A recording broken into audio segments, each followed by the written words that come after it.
Yeah, we. Hey, Yeah. there we go. Awesome. So, Skye, how is your day going? Today it is going so far so good. I'm about 3/4 of the way finished with my coffee. So That's epic. all of the essentials. I got my water, got my coffee, and You good to go? I'm talking to a very nice person. So Oh, thank you. The same thing here. Thank you so much. Well, so before we start, I have to give you an epic, badass welcome to the show. So if you have watched some of my episodes, you know exactly what I'm talking about. If not, let me show you. There we go. Wait, something happened. Give me 1 second. What is going on? Okay. it's like technology. I feel like There you go.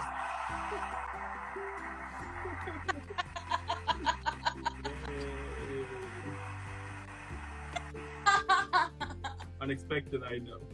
That was awesome. Right? Thank you for that, Dan. No problem. Yeah. So, starting with the whole interview now. Tell me how your passion for acting started. Okay, so I come from a pretty artistic family. Okay. Like my dad used to be, oh no, my phone keeps like going, like it's gonna go dark. Yeah, so I come from a pretty artistic family. My dad used to be an opera singer. My mom used to be an opera singer. And then my mom ended up like becoming my dad's agent and got him like the biggest jobs. Like he sang for men, had like a really great career in opera. Yeah. And so like my family has always just really loved the arts. And so when I was a kid, I grew up going to theater like with my mom and my grandma and my grandpa. And originally my love of acting started when I was very young. It was just kind of a really fun, innocent thing. Yeah. You know, so and I looked at the stage and I saw all the actors. I was like, that looks like a great time. I want in on that. Yeah. And so I went to like theater camps and, you know, just kind of silly things like that when I was a kid. It was very much just something that was a hobby that I loved to do. And then, you know, as you get older, of course, you start to really consider like, okay, what do I really want to do in my life? And I just, theater and film and acting was kind of the thing that I just kept coming back to. It's been like one of the constants throughout my life. Yeah. And so, you know, I went to school in Orlando. I got my BFA in acting, studied theater there, and then decided to move across the country. And all these years later, here I am. That's so cool. Wow. So yeah, you basically moved to coast to coast. Yeah, no, absolutely. Which was like, what an epic experience. If anyone has the opportunity to do like a cross-country road trip, yeah, that was an amazing experience. Yeah, for sure. Totally. I agree on that. Yeah. Now, once you started your career, what were some of the challenges that you had, and how did you overcome them to continue pursuing your passion for acting? I feel like this is, to be honest with you, something that I still struggle with. Just that imposter syndrome. You know, there's of course, I feel like I go like peaks and valleys of it. You know, like there'll be times where I'll feel like I'm deserving of like a good job that comes my way that I book, or I'll get close to one, and then if that doesn't happen, there's that feeling of like, oh, well, was it something that I did wrong? When in reality, it doesn't a lot of the time really have anything to do with you. Yeah. So I think like something that I struggle with is just feeling at times like, oh God, am I good enough? Am I doing enough? But with that, like something that I've been really actively working on is really just placing my self-value in other things aren't so fleeting, because as much as I love this craft and this industry, at the end of the day, you know, it's a business and it's not always consistent. So if the main source of your happiness is placed into this thing that to a certain degree is so out of your control, it's like you're not setting yourself up for something positive. You know what I mean? Like, like control how hard you work to prepare for something. You can control the choices that you make, and but it's like you might not get a job because they wanted somebody that had lighter hair, or they wanted somebody that had a higher voice. Like, yeah, totally. So many things that go into it. So I think really like something that's been instrumentally helpful to me is finding other creative outlets and hobbies outside of acting that have nothing to do with like an outcome or being in an acting class is so helpful for like my soul, because it's a chance to go and act every week. Yeah. But that's always going to be there, like shooting audition, you know? So just, I guess things like that. Wow. That's so cool. And let me tell you something that while I was doing the whole research for this interview, I mean, your career is badass. So, I mean, just saying. Thanks. Just saying here. I mean, it's really awesome. I mean, you're killing it. So.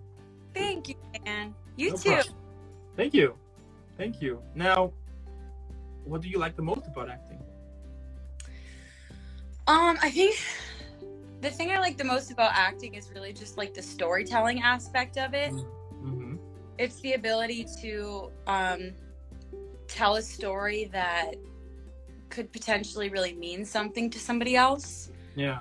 That could make them escape in some way, that can make them laugh, that can like transport them to a completely different world or a completely different space. Totally. There's something really, really magical about that. You know, it's like you go to the movie, go and see a show, and for that hour and a half to 2.5 hours, you're like in another place, and you get so invested into these people and characters. And I'm like, I just am so fascinated at the human condition and like what it means to be a human being who like has fears and doubts and excitement and celebration and all of those.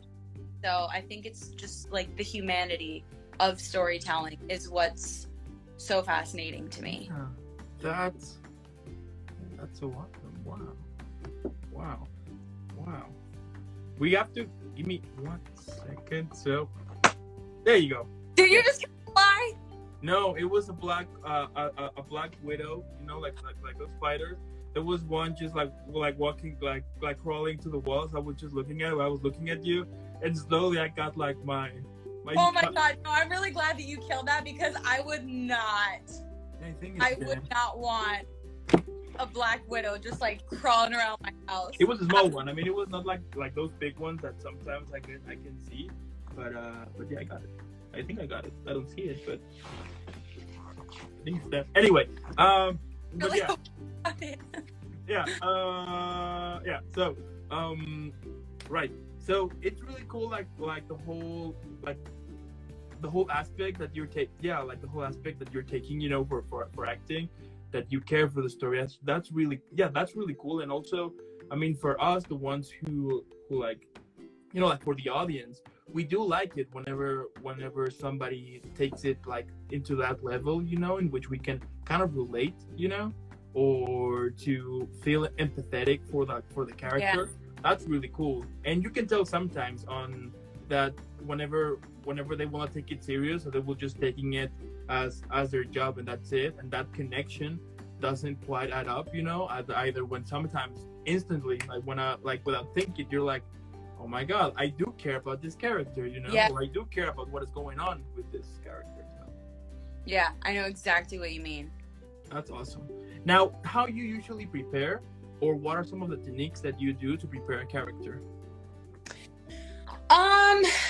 So it kind of depends on the role required. So for example, a movie that I shot last year that just came out at the beginning of this year. Yeah. I played a radio show host who was like, you know, a radio show personality. And so I like first and foremost, just the basics. Like I read the script as many times as possible.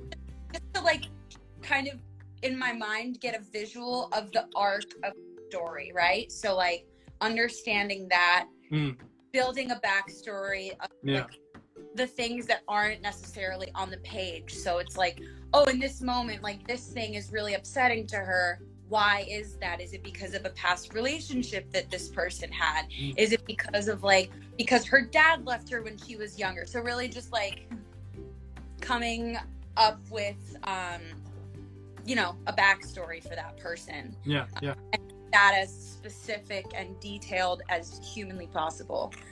And then like for that movie that I just did so much research on what it was like to like what it was like to live in the day of somebody who works as a radio show personality, like what time they wake up, the things that they have to do around the studio, how long they're there for, how far in advance they have to prepare their material. So just kind of like really understand the ins and outs of whatever job my character has, or like, oh, if I'm playing someone who like works in a coffee shop, like really get familiar with the space and like move in a way that feels like, okay, I know all the cups are here. Like just, I don't know, like logistics like that. Does that make sense? Totally. No, yeah, totally. Yeah, it does. And how you usually break from character to return to be yourself?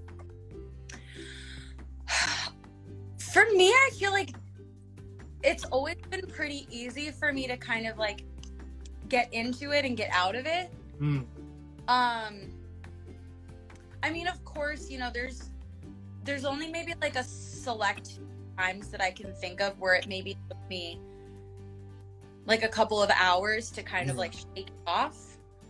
But I think generally speaking, I feel like I almost don't even have like a solid answer, because I feel like I can make that shift into it and out of it pretty quickly. And I don't feel like I'm one of those actors that has like a little bit more of a difficult time separating themselves from like the emotional state of that scene, if that makes sense. Do you know what I mean? Okay. And what are some of the aspects that someone should consider whenever they start acting? How serious you are about it. I think if someone is just interested, I think like one of the keys to just like keeping your inner child alive is to honestly follow your curiosity. So if there's something you're curious about, like you're never too old to start something new. So if someone's curious about acting, like go take an acting class, like see if it's something you love. If you love it, like it's the only thing that you can like really see yourself doing, then just train, like find the best class with people that are a lot better than you in that class. Like my rule of thumb, I've always wanted to be like the bottom of the totem pole in a class, because you know, if you're like surrounding yourself with people that like you think are so much better, it's like you're the only way to get better. It's like think about it like Olympians, right? If Olympians are training with the best athletes, you're gonna level up just by association. So I think getting into an acting class and training and studying is the most important thing that you can do for yourself. There you go. Totally. And also they can watch my show. I mean, I just realized that basically this has become like a manual of how to act for all of the actors that I've interviewed. I mean, I think you can take things here and there, you know? Yeah, exactly like that. Like you're a perfect example of course for people to come and go to your Instagram and go and watch the video of these actors, because everybody's approach, like this whole industry to a certain degree is kind of like a crapshoot. Like I feel like there's like not really any rhyme or reason, you're just kind of doing it, but everybody has such a different approach and their own unique quality or you know, like way of going about it that they bring. Also I valuable, and just figuring out, you know, what's helpful for you and like the things that are going to help you do your best work. But I think it just takes time. I think it's like the more you do it, the better you're going to be. Yeah, absolutely. Yeah, I do agree on that. Yeah. And it's so interesting, like with all of the stories that I've heard, that the approach is different, you know? there's no like a similar one. Like every approach, it's totally different, and also that you can tell that there's this huge amount of hard work behind, because you will hear sometimes, right, whenever you see this movie and then you will see this actor or actress that you never saw in your life, there's gonna be some things like, yeah, maybe he or she got it for luck, and then when you search for that person, you realize that no, I mean, there is this huge amount of work that nobody realized, you know. Yeah, it's always really funny. Like I don't remember whose interview this was, but there was somebody who was like finally a part of a really big project that was getting a lot of notoriety, and like one of those, you know, big Hollywood. And they're like, oh my goodness, person, overnight success. And it's like, yeah, overnight success. Girls for 20 plus years. Oh no. Oh, yeah, sorry. You're right. Yeah, you're right. Yeah, I was lagging a little bit, but you're back. Okay. But yeah, it's a marathon. It's not a sprint. Totally. Yeah. Yeah. Now, starting with your career, so in 2010, you were in Our Mouths Full of Dust. Tell me about that movie and about your character. And was that like your first one? Oh my God. Can I be completely honest with you? That was like a student film that I did like in 2010. Yeah. And it was so long ago. I don't even really like remember. Yeah. Like the details about it because it was such a long time ago. Yeah, totally. I get it. God, I feel like I played like the lead character's ex-girlfriend. Okay. But I was like, I want to say I was like 14 or 15, so I don't really remember about like my prep for the. I really like. Okay. I don't remember. Okay, so long. Let's leave it that it was a really cool movie. Yeah, exactly. It was an interesting, awesome project. Now another hard question here. That same year you were in Michael, You're Not Alone. You played as Diana. Tell me also about that movie and your character as well. Oh my God, I feel like again that's another one that was like. I kind of remember. I guess the story for that one a little more. It was like this girl who was extremely heartbroken over the death of Michael Jackson. So that was like an interesting, very kind of like, it was a good experience on set because it was like one of the first. It was another student film, so it was like a really it was cool to just like, I feel like that was one of those projects that was so early on, that just kind of gave me the experience to understand what it was like to be on a set, to know like, oh, there's all these different departments. There's hair and makeup and lighting and sound, and like understanding how all of that works together. So I feel like those two projects that I did like, God, years ago, it was just valuable to have those experiences on a set. Yeah, and we all have to start somewhere, right? So. Oh my God, yeah, like I feel like that's another really great resource for people who are wanting to like get into the industry, is just get in as many student films as you can, even if they're not paid. Like, you have to build your reel in some way. So. Yeah. You totally. know. Yeah. I mean, I've watched some of them, and some of them, some of them are really cool. Some of them are really funny, and sometimes it happened that there will be some in which I would say like, what the hell am I watching? You know? Yeah, I've been like earlier on. I've been in many of those types of things, but they're valuable because you learn what it's like in that environment, and you know, every experience is an opportunity to learn and grow. So yeah, and it's a fun experience. You know, at the end of the day, as you said, it's an experience to grow. And when you look back, you just laugh about it because it was cool. You know. Yeah, definitely. All right. Now, between 2016 and 2019, you were in Face of the Father, Not Every Beginning is Beautiful, Urban Legends VR, Lightning Man, Buried in the Backyard, and Lightning Man. Tell me, what are some of the highlight moments you had during those productions? Oh, I can tell you like right off the bat, Lightning Man was one of those projects that was so close to home. So that was a short film. God, I'm like trying to think of ways for people to watch it, because it's a very kind of depressing but also uplifting. It's about an ex-Sonderkommando. So Sonderkommandos were essentially Jews that were forced to work on the side of the Nazis. Okay. So they were the people that, like, they would be given a variety of different jobs to do, but one of the things that they would be forced to do was to, like, cut the hair of the women who were about to be, like, gassed in the chamber, because they would, like, cut the hair off and burn them alive.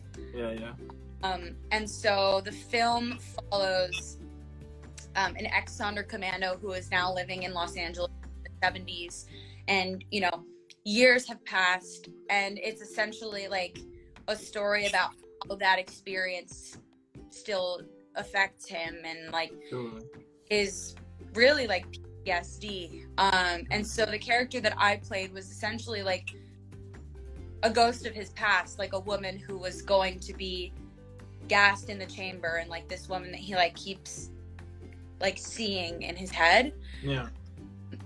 And so that project, it was a really, really, really small role that I'm Jewish, so it was like a very personal, very, very deeply personal project for me to be a part of. Yeah. That was a project that, like, it took me like a couple hours to kind of, like, get out of that more intense emotional space. Yeah. But I loved being a part of that film, because it was actually the first time that I had ever done nudity on set. Okay. But the thing is, like, it was also one of the best experiences that I ever had on set, because the way that the nudity was done, it was like, it was historically accurate. Like, before, the women would be gassed in the gas chambers in the Holocaust, stripped of their clothing, get their hair cut off, and then be forced in. Yeah. So it was like, I didn't feel like I was being, like, it wasn't like a sexualized type, you know what I mean? And I think that it helped me to, like, feel even more vulnerable and, like, really kind of imagine, like, what that experience was really like, you know? And it made me very emotional too, like, and I was just glad to be a part of a story, because I haven't really seen a lot of art made about people who have survived the Holocaust and how it's affected them. You know, there's tons of movies about the actual Holocaust, the events that happened, and those I think are really important, but I haven't really seen a lot of films made about, like, the people who survived. So that was one. Actually, yeah, that's true. That's one I'm really proud of. Wow. That must have been, like, a very breathtaking experience, right? Oh my God. Yeah. And, like, the people, like, all of the artists that worked on that film, like, the director, he put his heart and soul into it. He, like, worked at one of the Holocaust museums in LA, and he did interviews with one of the only last living ex-Sonderkommandos to, like, really get you know, what his experience was like, and just incorporated that into the film. The lead actor who played that, his grandparents passed in the Holocaust. So I feel like everybody who was involved, like, the main characters were all Jewish, all some, like, was really, really personal to us. Yeah, totally. I connected to that. And so I don't know, I think there's something really special about that. Wow. And tell me, how was the vibe, like, during those type of like, let's say deep or intense scenes, like, how's the vibe on set before rolling that and after? It was really quiet. And I think a large part of that was because it was a scene with nudity, so they treated it very seriously, which I'm grateful for. I felt extremely comfortable. Yeah. And they just, like, made the whole experience as inviting and comfortable as possible. Like, they confiscated everybody's phones.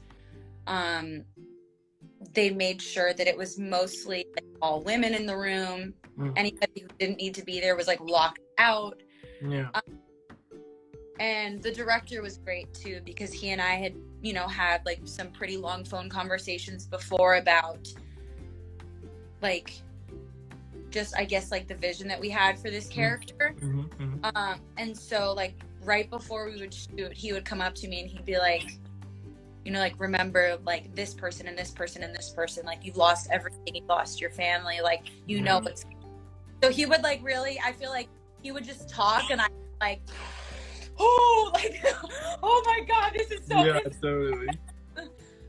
So it was definitely like a really, there was like a heavy quietude on set. Like it was, there was like a heaviness that was there, but I think it worked. Help tell that story. Wow. Yeah. Wow. Yeah, I'm speechless. Yeah. I mean, it's like, yeah, I don't know what to say. Yeah. It was definitely a powerful. Yeah, totally. Powerful thing. That's amazing. Wow. Now, would you say that from all of the characters that you have played at the moment, each one of them would contain parts that could describe like parts of your personality? Oh, definitely. Absolutely. Yeah, I don't know. I think that I try to find, like, whenever I have a job or I'm playing a character, like, I really try to make it as personal as possible. Okay. Because I think that's the best way to make it as real as possible that it can do.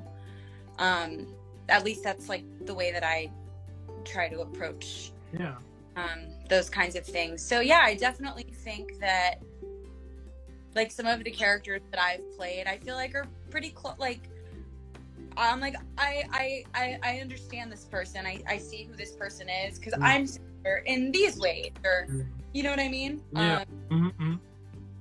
So I don't know. I feel like I've embraced that. Like I as much I do really like playing characters that are like very different from me as well. But there's something fun too about playing characters that are kind of similar. Well, totally. And what's your goal in acting? I mean, from every character that you are going to play, like what do you try to achieve? I think it depends on the role. But like at the core of everything, like I just want it to be truthful. Like I want it to be something that is honest, and something that's helping the story. Yeah. You know, and that looks different. It looks different depending on what the character is, depending on what the project is. But finding like the truth of that person and like why they're doing what they're doing, and like the stakes have to be like at a you know? Totally. Like everything matters. Like it all matters. Yeah. Now between these two, so between these past 2 years, you have been in The Devil in the Room, Deadly Radio Romance, Feeling Sexual, Jack Joy. So tell me about those projects as well, and what can we expect to see on those? Oh man, those are some fun ones. So Deadly Dating Game was a film that I shot last year that just came out on Lifetime, like at the beginning of this year. And that was a really, really, really fun project to be a part of because, you know, like Lifetime movies, you know what to expect. Like they all kind of have like really similar plots, storyline. But that was like one of the best experiences that I've had on a set just because of the people who worked on it. Like the director of that film, Mike Hoy, he was the most kind and creative person that I could have asked to direct me in that. Mm-hmm. Like, I don't know, before we even started shooting, we had a heart-to-heart, and we were both, we both just got very honest with each other and shared our fears and our insecurities. And I feel like doing that before we started shooting just kind of like put us on the same, it made me feel like he had my back and I could trust him. And like, I don't know, I think we're just on the same page. And that was a very valuable learning experience too, because that was the first time that I'd been on a set like that, where I was in pretty much every single scene except for maybe like 2. Mm-hmm. So I feel like it helped me understand how much stamina you need to have when you're like the first person on the call sheet. And I think it's also really important to, like, it made me realize that a lot of people who are in that position, and this was just like things that the crew had told me, are not so kind. Yeah. Which is like a little saddening to hear. Some of them, it's like if somebody's putting down a mark on the ground for me for like where I need to land, I'm gonna be like, oh my God, thanks, Andrew. Like, thanks for doing that. And someone, like one of the crew guys, looked at me and he's like, no one's ever thanked me for putting a mark down before. And I'm like, what do you mean? Like, that's great. Like, what? That's insane. Like, oh my God. Yeah. So it's one of those things where it's like, I think it's just really important to, not even just in work environments, just in general, like, just be kind to people. Like, people, you don't know what people are going through. Like, and in a work environment, especially in this industry, like, you're so replaceable. Talent is not hard to come by, but anyone can book a job once, but people want to work with people that are like kind and who are like show up prepared and know their line. Like, so that was a really good experience to just, I don't know, have that. And then the other one that stuck out to me was Feeling Sexual. That one was a really, really, really fun, fantastic, like, I had such a good time on that film. It was written and directed by a woman named Brooke Ross.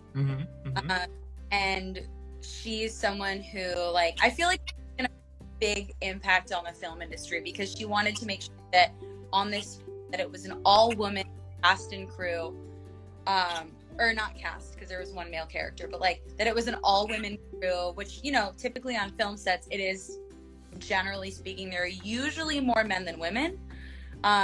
So that was like kind of a unique thing that she did.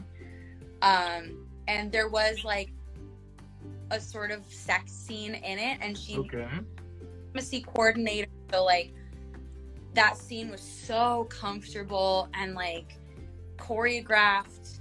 And the castmates were just like incredible to work with. It's basically like a coming of age story of this girl who's trying to figure herself out. And the woman who played my therapist in the film is this wonderful actress, Tina Hecht. If you watch the show Dave on FX, she plays Dave's mom. She's like, watching her on that set was like, she showed up with like props. She showed up with like all these different wigs. Like, she was so cool. Such a character. Such a kind person, was not afraid to take risks and like make really bold choices. She had all of us like in tears. We were laughing so hard. I swear I thought I was gonna like pee. So that was really cool to just, see someone who's been working in this industry for such a long time. Totally. And I don't know, I just like really looked up to her a lot in that experience because I feel like she was fearless and like didn't care what people thought in the best possible way, but was also incredibly yeah, that's so amazing, right?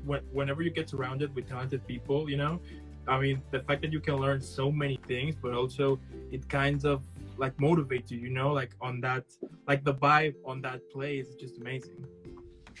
Exactly. Like, it's, yeah, I think whenever I see somebody who's like been in this industry specifically, because like every market is different, you know, it's like Totally. LA is different from Atlanta, from New York, from Florida, whatever. So it's like whenever I see people that are like in the same industry who've been in it for longer than me, teach me things, like please, like my friends in the industry that have been in it for years longer, like I'm always like, hey, what do you do in this situation? Like I've never been, what do you do? Because I don't know, I think we should all like utilize each other and help each other out.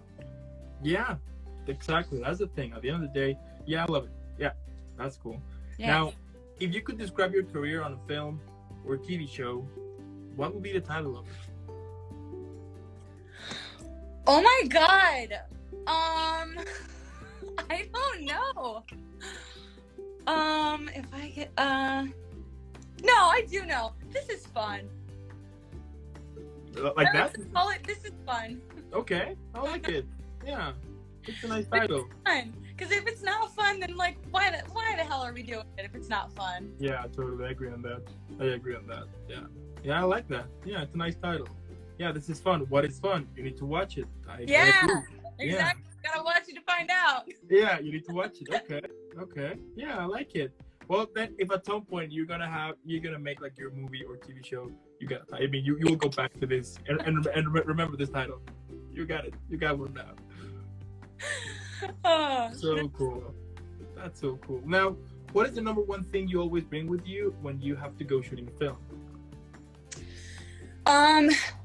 First and foremost, well, they always have water on set, but like I always bring a ginormous water bottle with me. And then something else that I like to bring is I have this little rolly ball thing of lavender essential oil. And so I'll like put that on my wrists or in my hands because I don't know, it's just a scent that's really calming to me. So I feel like it helps kind of grab before I have to shoot something. And then I also, obviously, you know, sides, I usually will bring a book on set because there's a lot of downtime. And then I also will always bring headphones because a tool that I use a lot of the time before shooting is just popping the headphones in and listening to some music before I have to shoot. Because I feel like,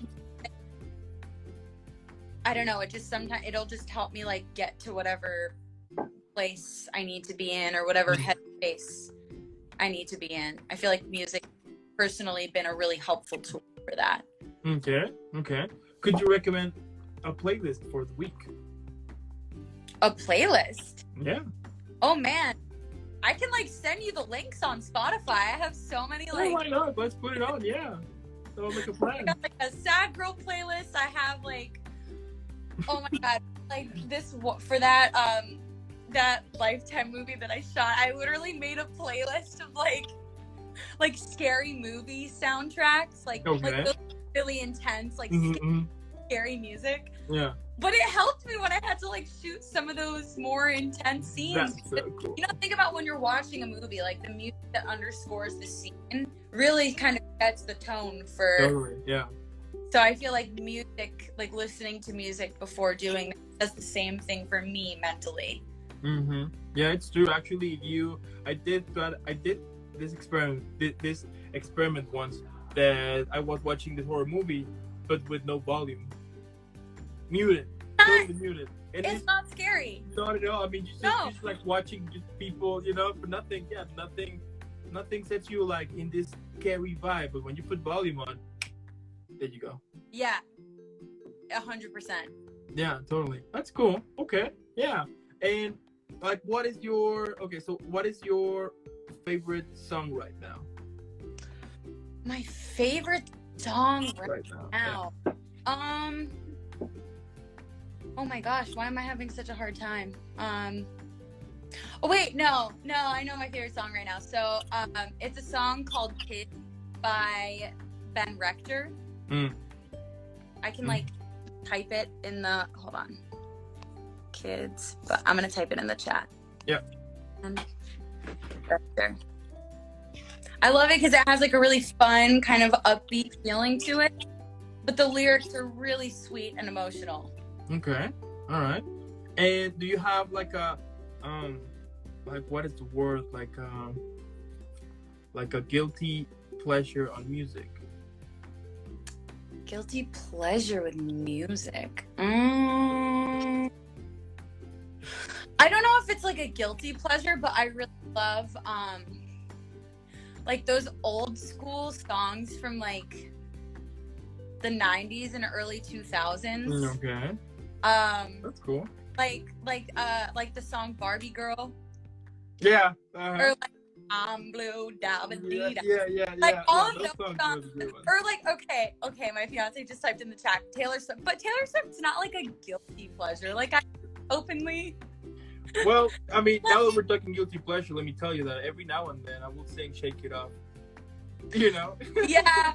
Yeah, I mean that's kind of the song, you know. Whenever I have like a bad day, I will just put that song in, like whenever I'm driving or something, I will be just singing it. So.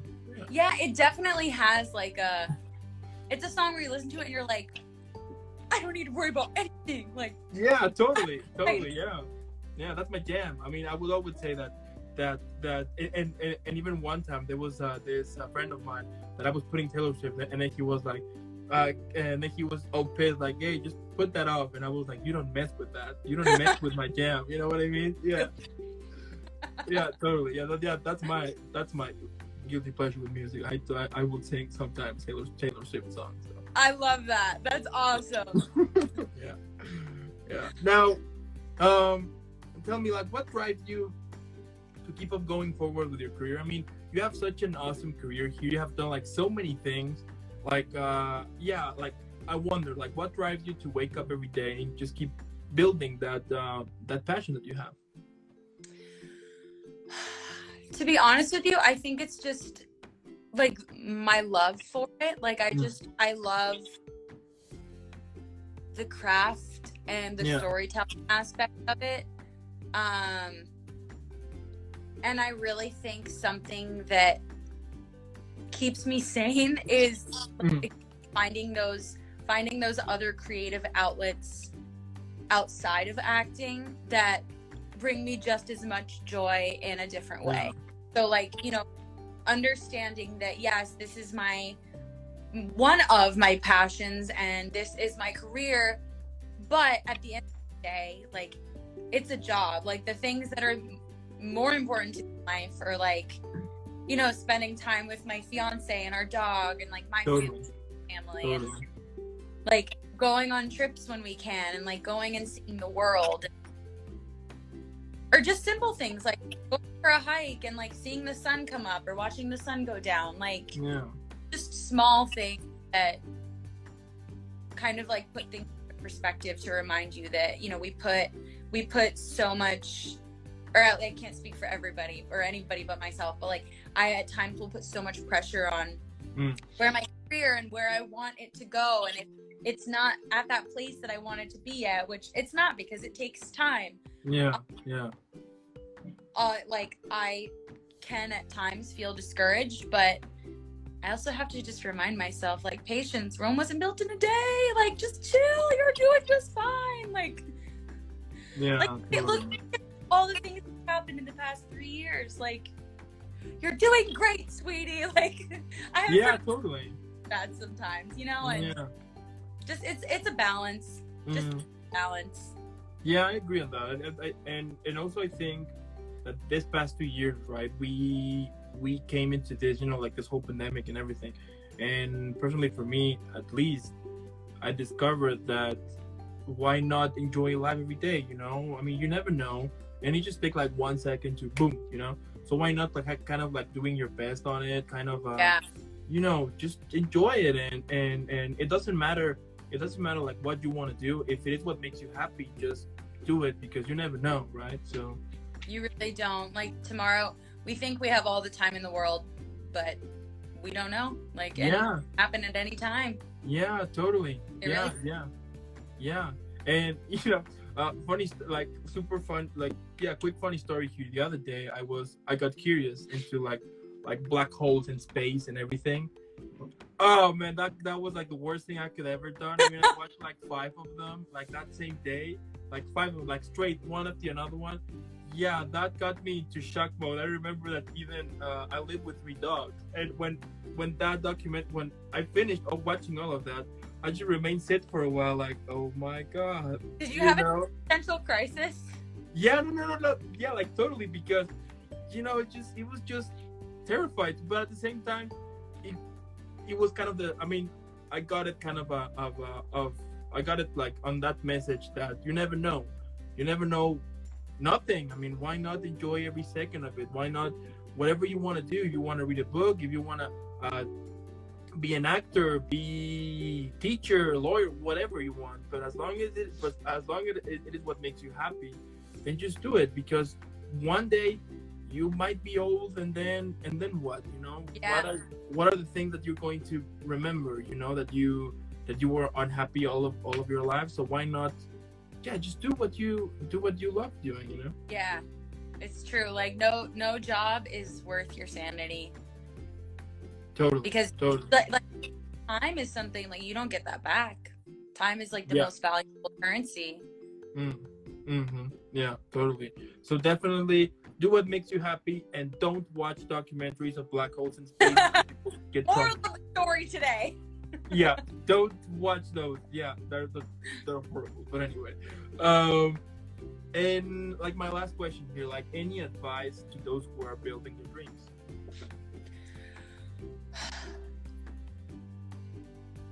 Shift your focus from where you think you should be to, and I could take this advice myself, shift your focus from where you think you should be to appreciating and acknowledging where you are now. Go for it. Like, if you're gonna go for it, really go for it. Yeah. And find ways to actively take steps to like push yourself forward. And avoid falling into the mentality of like being the victim of like, oh, why is this not happening for me? Or like, I'm not, progressing this. It's like, no. Like, what can you be doing to better yourself as a human being and in your work? Go to therapy. Therapy is always really great. Like, yeah, totally. Oh, wow. Yeah, preach on that. Yeah, that's awesome. I mean, Skye, what can I say? I mean, you're definitely a badass here on the industry. I mean, you have done so many cool things, involved in so many awesome projects, and I'm sure that at some point, even more projects are gonna come in, and even like bigger ones. I mean, the fact that you are taking it serious and that you are putting like so much passion on it, it speaks like of how professional you are, but also how much you care about the whole acting and the whole building a movie and everything. So that's really cool. And well, because we finished the questions here, I need to give you an epic shout out. So.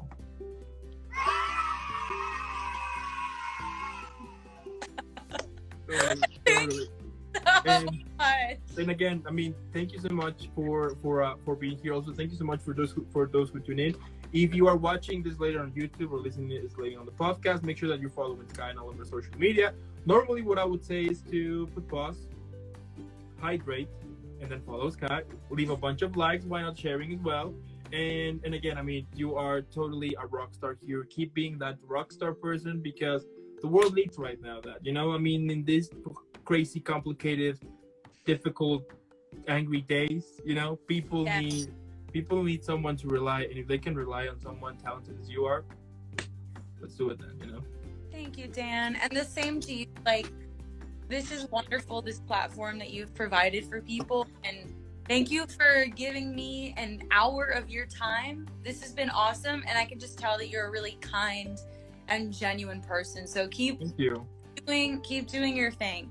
Thank you. I mean, at the end of the day, if this is working, it's because of all of talented actors that I've interviewed, including you, of course. So you guys are definitely, you guys are all badasses. You are the best ones here. Now, before I send you off, I need to send you off in an epic way. So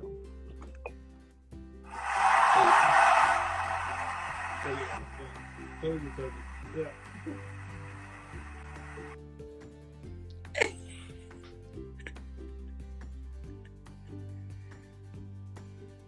Oh, wait, I think it's muted. Oh, there we go. Yeah? All right. Well, so yeah, in the meantime, keep having an amazing rest of the day, and I'll see you in the next one. Thanks, Dan. Have a good one. Bye.